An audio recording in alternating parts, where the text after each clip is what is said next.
What's going on, YouTube? We're back with Shades, and we're continuing our Let's Play of Katawa Shoujo. And wow, what a great way to start off the episode. Just censorship, right? So yeah, I hope like all of y'all who watched part 17.5 had fun at laughing at my expense and whatnot. Because, dear sweet baby Jesus, I hope this is the last of it. For at least Emmy's path, because I know it's going to happen for all the other paths. But I just hope that this is the end of our rendezvous with Emmy, because I feel so awkward reading that. I do, I really do, because I don't want to describe wonderful characters such as these doing the do. I know they do it, but I don't want to see them do it.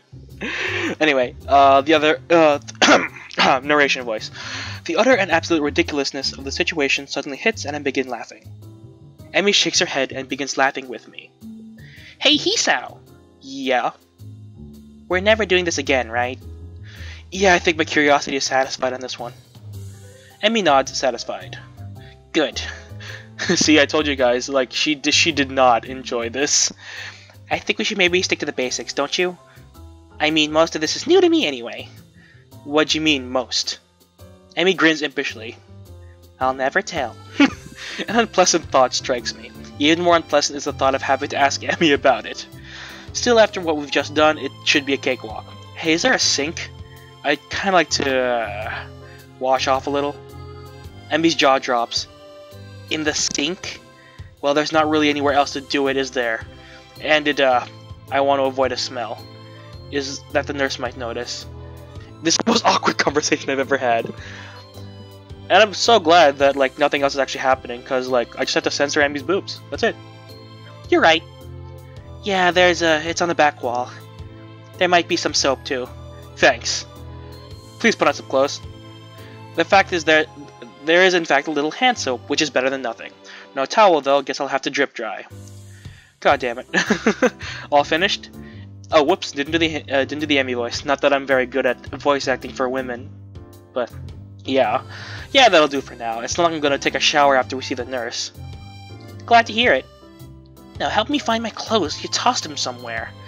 Hey, you were no better. How am I supposed to explain that hole in my shirt, Heh, sorry, got a little excited earlier. I bet the nurse knows anyway. It takes some time, but we're both more or less clothed. There's a frantic moment where neither of us knows where Emmy's wheelchair is, but I recall going through the door and rescue it. Now be more careful going through the door this time, would ya? Bumps are not my friend right now. I'm so sorry we tried this. Emmy shrugs and grins. Well, it was worth a shot, right? And anyway, it was good exercise, right? Can't argue that. I mean, so long as it never happens again. Cause God, keep it in your goddamn pants. As we make our way up to the nurse's office, I notice Emmy keeps shifting uncomfortably in her seat. God, this feels weird. Good thing I'm in a wheelchair, Hisao. Why's that? Because now I don't have to explain to the nurse why I'm walking funny. Oh, we're never doing this again. Oh God, freaking damn it. Her bum hurts. Jesus Christ. At least they were being safe, somewhat. Jesus Christ. The nurse is at least kind enough not to comment on the marks that Emmy left on my shoulders. Nor does he say a word about Emmy's constant shifting about in her wheelchair. Now, he didn't notice or didn't want to notice. All the same, I'm gonna have to make sure he didn't slip cyanide into my medicine for a little while. Just to be safe. I'm pretty sure he doesn't care. Or he doesn't care enough that, like, oh my God, you touched her. I shower for longer than usual just to be sure I'm clean of our little experiment, and then collapse on my bed. Class is in 20 minutes, so I can probably afford a nap. He sleeps through the entire day, doesn't he? Knock knock. Who's there? Knock knock. That's not how the joke goes at all. Knock knock. I already said who's there. More importantly, what time is it? Even more importantly, what day? I'm suddenly catapulted into wakefulness by both the fact that the knocking still hasn't stopped, and the fact that it's noon, on school day. Now fully awake and remember why I was napping. Better not to give that excuse to Muto. Sorry I wasn't in class, I was experimenting sexually with my girlfriend and it tired me out. That'd be quite the excuse. Huh. But then again, this does take place in Japan, and the age of consent is 13. So yeah, whatever. Yeah, that'll go over well. I wonder how long this knocking is gonna continue. Guess I gotta answer the door. I'm strangely unsurprised to see Kenji on the other side, though it appears that Kenji is surprised to see me. What the hell are you doing here, man? Well, I was sleeping. Kenji nods in understanding. Knocked out, I see. I told you to be careful around that Iburazaki chick, man. This is the sort of thing that happens when you aren't cautious. He makes an attempt to look at the back of my head. Did she hit you with something? Or was it a drug? Stop trying to touch me. Kenji produces a flashlight and shines it in my eyes. You got a concussion? I wasn't knocked out. Maybe just to remember. This conversation isn't going anywhere. No, I just had a tiring... Oops, whoa! No, I just had a tiring morning and fell asleep. Whatever, man. If you want to be in denial about this, I guess I can't stop you. But you gotta watch out for that girl, man. She's not safe. What? She's not safe to be around. She's one of the most sinister agents. I heard that the uber bad end is the Kenji ending. And I don't want to get it. But if I get it on accident, because this is a blind run, I'm not exactly gonna complain. Because it sounds hilarious. If you're not careful, there's no telling what could happen. She's brought down stronger men than you know. What the hell are you talking about? She's not an agent of anything, and she didn't knock me out, okay? I also highly doubt she brought down anyone at all. Kenji almost looks offended. I have no idea why. You don't believe me? That's cold, man. Real cold. I'm just trying to look out for you. That's what friends do, you know? We're friends? I had no idea. Then again, I wonder if Kenji knows what being a friend even entails. I feel something like pity for him standing there before me. Maybe he does think he's looking out for me. I know. I'm sorry about that. Thanks for the warning. I hold out my hand as a sign of peace. Kenji shakes it gingerly like my hand could possibly be on fire. There's an awkward silence for a few seconds before Kenji remembers that he's still shaking my hand. Anyway, I need a favor. What kind of favor? I'm out of money. No, you aren't. You got money kept in your desk drawer under a blank notebook for emergencies. Did you ransack my room? That's not important. He probably did. You're a dick. I would, request a room change at that moment. Because this is not okay. He went through my private stuff. That is not okay. I don't need money anyway. He adopts a very serious tone. I'm about to undertake a major op. It'll blow the whole conspiracy wide open if I'm right. But it's dangerous, so I need you to do something for me in case I don't come back. Sure, man, anything. What the hell is he planning on doing? Should I be telling someone about this? I would. If I go missing, wait 3 days and then mail my journal off to the newspapers. It's hidden in my room under a false bottom on one of my desk drawers. How do I get in your room? I don't have a key. Kenji looks at me like I'm crazy. So pick the lock. You know how to do that, right? It's an important skill to learn at a young age. Oh my god, this is like textbook conspiracy theorist. It's like if I knew this guy in real life, I'd probably either 1, deck him, or 2, request a room change. Only for him to realize, oh my god, they got to him, the feminists! Jesus. Yeah, of course I know how. I'll be sure to do that for you if you go missing. I don't think I want to read Kenji's journal. Either way, Kenji seems pretty happy that I've agreed to do this thing for him. Great, man, great. I'll see you around. I got stuff to do. And he's gone, dashing down the hallway. He made it seem so final. I hope I don't have to carry out his final wishes. Shaking my head, I close my door and walk back to my bed. Guess I should go to class, if only to catch the last half of the day. But I've come this far without going to class today, and I did want to read more of that hawking book Mukto lent me. I'm sure you'll understand. Oh, there's no choice here? Knock knock. This time the noise jerks my attention away from my book. An experience not unlike being woken up. Who's there? Me, aren't you glad? The voice is muffled through the door, but unmistakably Emmy's. I hop up, open the door, smiling broadly. Hey, nice to see you again. Emmy grins back, staring up at me from her wheelchair. Yeah, you would have seen me earlier, but the damned elevator wasn't working. Had to wait for them to fix it. You'd think they could keep it in better order, but no. I chuckle a bit at her vexed expression and invite her in. Please no. Not again. She wheels in easily. With my help, she hops onto my bed. There, much more comfortable than that stupid chair. A sigh of contentment hangs in the air for a minute, and we both just stare at one another. If you do the do again, I swear to God. It's at that point I notice the circles under Emmy's eyes. They're not in the dark, but they definitely weren't there before. Before I can ask about them, Emmy fixes me with a mischievous stare. So, I couldn't help but notice you weren't at lunch today. In fact, I don't think I saw you at all. What happened? Fell asleep. I actually didn't wake up until lunch, and only then because Kenji woke me up. What had you so tired? Strenuous workout this morning, slightly uncomfortable too. Emmy coughs a half-laugh, half-embarrassed noise. Remind me not to do that again. No problem, it wasn't exactly great for me either, to be honest. We'll just have to avoid that from now on. Are you still sore? Emmy stares at me in disbelief. What? It's a legitimate question. Of all the questions I never thought I'd be asked, that's one of them. Well, I didn't ever expect to have to ask it, so we're even. Jesus Christ, my tongue is like everywhere. Like, I can't say words. I'm stuttering everywhere. Emmy laughs at this. I guess so, huh? Well, since you asked, yes, I'm still a little sore. We're never doing that again. No arguments from here. A yawn escapes her and I raise an eyebrow. Tired? Emmy nods sleepily. Haven't slept well. Not sleeping well. I can tell that she didn't mean to tell me this earlier because she gives a little start just like she's been caught lying and hastens to add. It's not a big deal though. Oh god. Sorry guys, my eye itches and like... Jesus. What's the trouble? Emmy shrugs and refuses to elaborate. Stress over exams? Another shrug, but after a pause, Emmy nods hesitantly. Yeah, I guess. Actually, that's why I stopped by. She begins to look more and more miserable. Not so you'd notice, of course, but her eyes are on her lap, she's fidgeting, and her voice is quiet. We need to stop hanging out so much. Huh? Why? Emmy takes a deep breath, like she's been practicing this. Because you're too much fun to be around, and I can't concentrate when you're near me. With exams coming up soon, I just can't have that distraction. Otherwise, my grades will be pretty lousy, I'm afraid. I could help you study. She smiles at me, clearly unhappy with the situation. I'd love it if you could, but we wouldn't actually study, would we?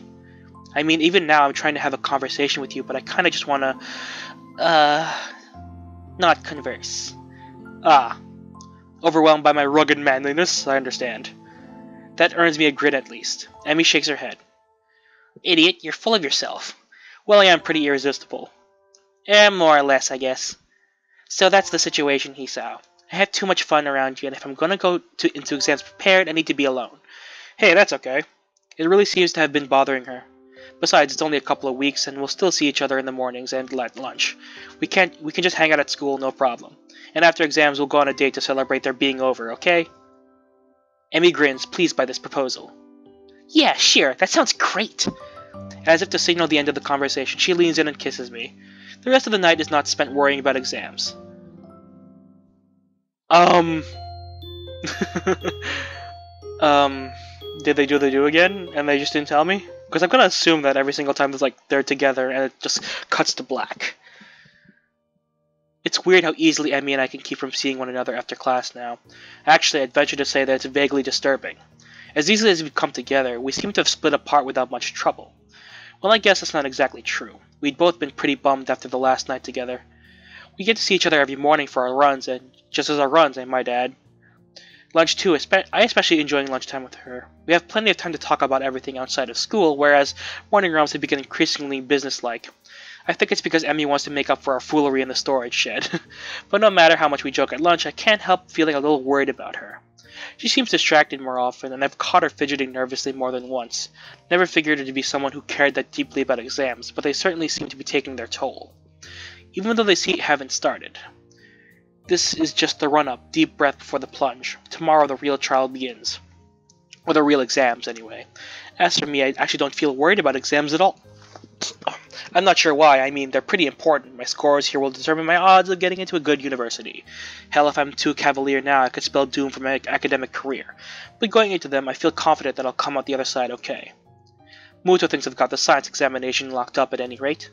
Or as he says, the last thing that should give you trouble is my exam, Hisao. It's way beneath your talents.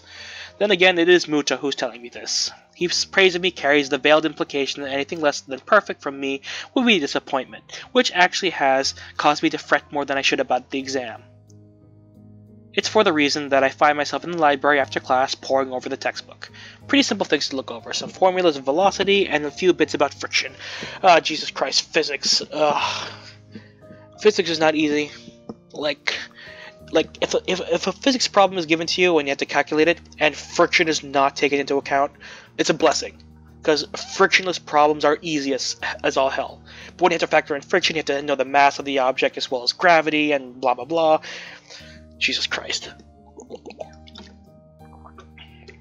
A walk in the park compared to my dreaded English exam. Never was good with the languages. As I flip through my notes one more time, my mind begins to wander.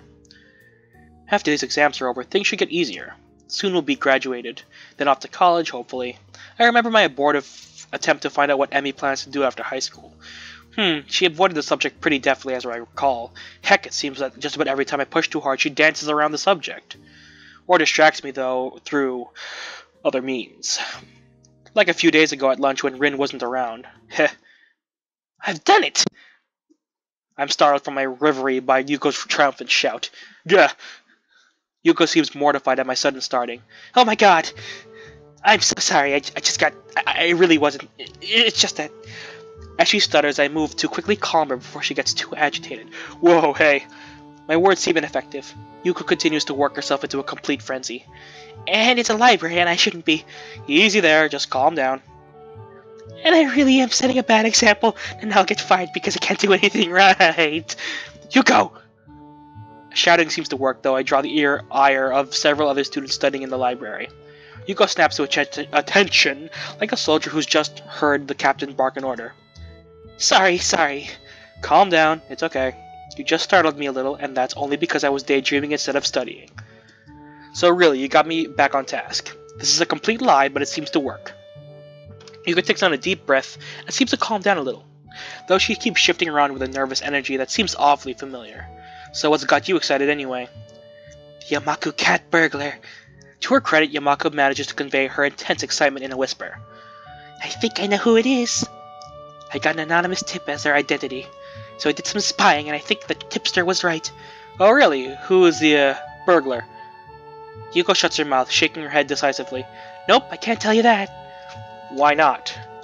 It's between me and the burglar. I can't risk you warning him that I'm onto his game. He could tip his hand early and blow town. Then I'm left with no perp. When did Yuko start talking like a hard-boiled detective? I wouldn't warn them. Why would I care? If you forgot to ask that question, then you don't need to know. That doesn't make any sense. That doesn't make any sense, but okay. Congratulations, I guess? Thanks. What for? The, cat burglar thing? Yuko nods and smiles appreciatively. Oh, so, studying for exams? Well, that was the plan. I'm not having much luck, though. Really? Is it because you can't find a book? I'm really sorry. I've been needing to clean the shelves up for weeks now, but I keep getting distracted. I'm so sorry. Whoa, wait. It's not that. I've got my book right here. To illustrate the point, I hopefully calmed down I show her the textbook in front of me. My mind just keeps wandering, that is all. Is it because of the noise in here? I'm trying to be more strict about the noise levels, but I can't bring myself to yell at people. I mean, aren't their lives hard enough without me throwing my authority around? No, it's not the noise level either, I promise. I'm just... Hell, I don't know. Worried about Emmy? Worried about us? Worried about what happens after we graduate? Emmy's been kinda weird lately. What do you mean? Well, you know how we're dating now? I just don't know what we're actually... You know... a couple, or at least I don't know what I didn't know that we're beyond friends. Though friends normally don't do the sort of things we do.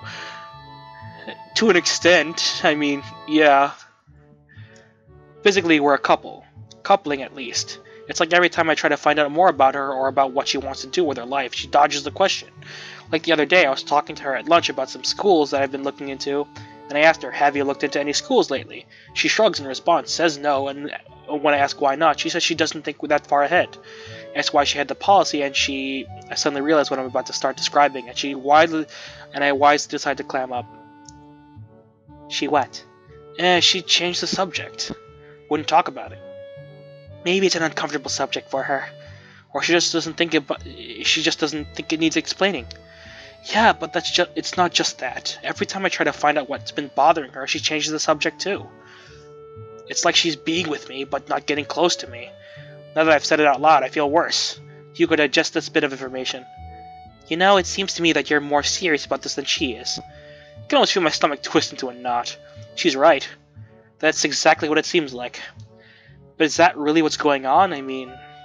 Sorry, I'm just talking nonsense. You should take my advice. You barely know me. I'm just the librarian, and I'm single, so you can imagine I can't know what I'm talking about. No, I think you have a point. As much as it hurts to even consider it. Yuka seems to try desperately to find a way to soften the blow somewhat. Look. I'm probably wrong, but if you want to be sure of how obviously wrong I am, maybe you should just talk to her. Get some time alone and just ask about it. And don't let her change the subject either. Yeah, maybe I should do that. Or maybe I should just enjoy what I have. We have fun hanging out after all. And the runs are nice, and the other activities are nice, and talking to her is nice. Do I really need to get close to her? What I've got right now is pretty good. Real talk. Talk to your significant other. Talk. Don't be afraid to, like, push subjects, because, like, it's often the uncomfortable subjects that really, it's often breaching uncomfortable subjects that you really get to test the limits of your relationship. If you can't talk about these subjects when in a relationship with someone, it just means that maybe, just maybe, one of you or both of you are not ready for this relationship, and you should stop and rethink about it. Because a relationship shouldn't have secrets. I mean, yes, there is that bit of privacy there, but if something is bothering you and the other person is worried, not telling them about it just makes it worse. It doesn't make it any better. So, if something's bothering you and your significant other knows and they're asking about it, just come out and say it. Say as much as you can without causing a mental breakdown, because they deserve to know. Tell them what's wrong, and then say, I can handle it on my own, but if I can't, please stop me. Like, that's the thing. Like, they're there to enjoy life with you. The good and the bad. So, you gotta be honest. That's all I'm gonna say on that. But that's silly. I want to get closer to her. I want to be able to help her out with whatever is bothering her.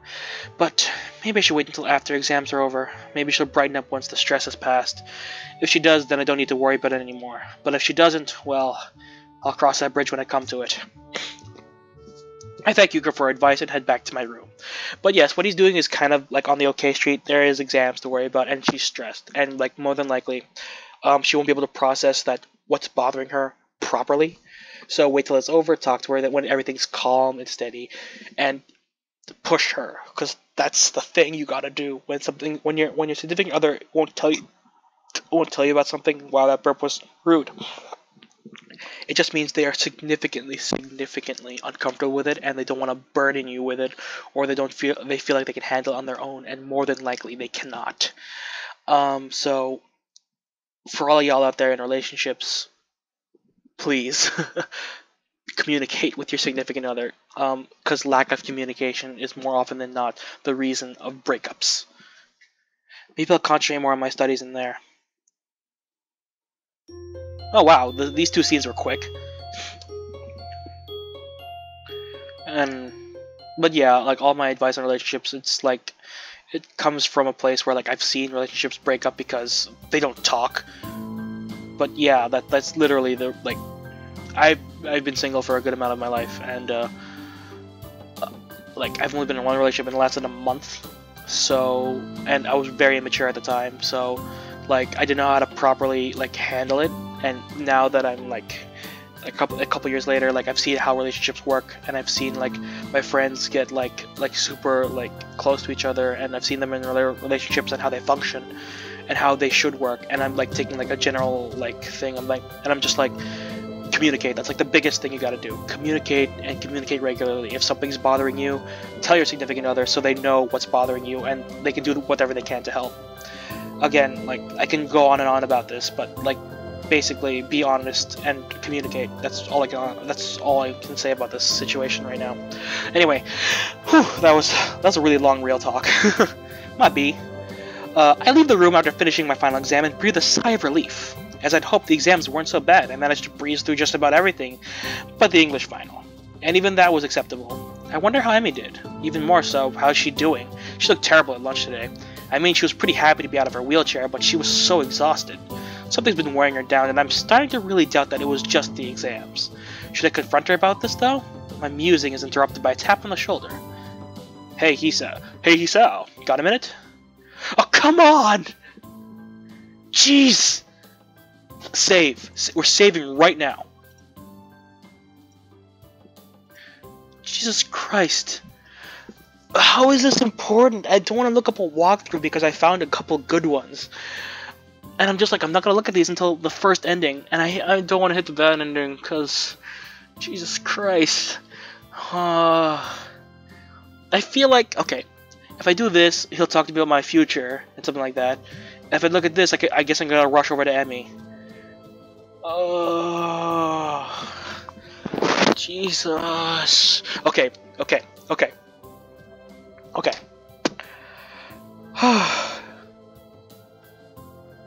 don't know what to do. I can spare a few minutes. Yeah, I've got some time. Nor important to be or anything like that. Muto raises an eyebrow as if questioning my statement, then beckons me back into the classroom. I wanted to get some feedback from you if I could. I know this course wasn't quite up to your level. Don't worry about it, that science club activity's more than made up for it. Did they? Well, in fact, that's what I wanted to talk to you about. Do you think that it was a worthwhile activity just for my own reference? Well, yeah, it was a great way to go further than we did in class. It was definitely worthwhile. Muto seems delighted by my response. That's great. Exactly the sort of thing I was hoping for. I think it's a bit late to give him a new voice, but hey, I need to give him a more unique voice, because he may be a side character, but hey, he's here a lot. You know, Hisao, I'm glad you came. It was always good to have a student who really gets into the subject you teach. In a way, it makes dealing with the rest of the students more tolerable. Why a lisp? You're a bright kid too. You took this stuff like a duck to water, or some other such simile. Thanks. You were a great help, especially with that college stuff. There's only one more thing, Hisao. A bit of advice from one scientist to another. What's that? What does a scientist do? Observe the world around him? Exactly, good. A simple question, but on that one most people can't seem to answer. That's the essence of a scientist, Hisao. We observe what's there and try to figure it out. Actually, that sounds a lot like a Kenji. I'm not very good at coming up with voices on the spot. But what if there's something you can't figure out? What's a scientist to do if he can't observe something? How, for example, can we talk about quarks when nobody's ever actually seen one, or black holes when observing them is directly impossible? Well, scientific equipment's pretty advanced. Muto irritably waves away my response. No, that's not it at all. Those are tools. I'm trying to give you a philosophy. Think, if you can't observe something directly, then how can you observe it? Guess? How? How would you guess the movement of a quark? What is your guess based on? Of course. I should have thought of it earlier. The things it affects. Muto claps his hands together excitedly and whoops. Yes, exactly. Good. Remember that, Hisao. If you can't examine something directly, it's because you're looking at it wrong. You have to look at it differently if you want to uncover the truth, and if it eludes you, then look at what it leaves behind. That is the essence of being a scientist. We can never stop looking for the answer. Never take anything for granted. Observe, experiment, and observe some more. There's a lot of stuff out there that makes no sense, Hisao. Your job is to get it to make sense. If nothing else, I hope you've learned that here. I think you can remember that. Muto smiles, satisfied. Good, now go enjoy your time off. You've earned it. I think I made the right choice there, because this might help me talk to Emmy. I leave the room feeling a little confused. What brought that on? Although, am I going about this thing with Emmy the wrong way? If she won't tell me, then I can go about it some other way. The question keeps spinning in my head even after I made my way back to my room. What if she gets angry about it? Besides, what if it's nothing? If I go in and refuse to leave until she tells me what's wrong or something, won't that come off as clingy? I don't want to start a fight or anything over something like this. Maybe I should just drop the matter and see how she is tomorrow before I do anything. Would it be so bad just to let it go? It's not like we don't enjoy each other's company. But odd as it sounds, I really want to help her. I don't even know with anything that she needs help for. But I want to. Okay guys, I'm going to end this part here. I think it's a good place to stop because that conversation took a lot longer than I thought it would. But yes, that's where I'm stopping for now. That is 30 minutes. Thank you all so much for watching. If you like this part, hit that like button. If you want to see more videos from me, hit that subscribe button. And you are now exiting the Shadyverse. My name's Shades, and hope you've enjoyed your day in the shade. See you guys later.